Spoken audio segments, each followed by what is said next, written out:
Hello everyone, I'm here at Nicole's Body Shop because someone's hit my car yesterday and I was trying to let it have estimated, and all of a sudden I ran out of battery, and there you go. You know what I did?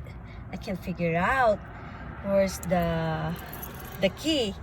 Able to run until come here, until the guy asked me kung saan daw yung susi ko. So I give him the key of my car, and guess what? After like 4 years, I never realized that that's the keyhole. ito pala pang start ng kotse ko. Kasi I always use the automatic, di ba? Ito yung automatic, ayan yung start ng kotse ko. Ayan, kita nyo. Diyan ako lagi. Ini-start ko dyan. So, nag-weak na yung battery ko. Without that guy telling me na pwede ko palang isaksak. Yan pala. After all, yan pala yung saksakan ng kinang kotse ko kung ma-run out ako ng battery.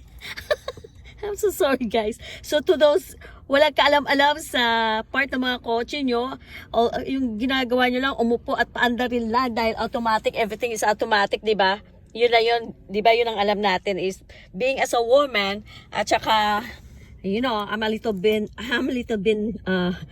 spoiled brat. So, ayan. So, to those walang kalam-alam, tulad ko, how many years ko na dinadrive yung kotse ko, yan pala ang saksakan ng key. Kung I was expecting na ito yung susi, akala ko, katulad, di ba, ordinary, di ba yung car na ano, ayan yung susi, di ba? So, pinapasok natin sa butas kung saan. So, I was just looking for how many years kung saan yan pinapasok. So, ngayon, wala na talaga ako. It's almost like ran out of battery. So, yan pala dyan, oh.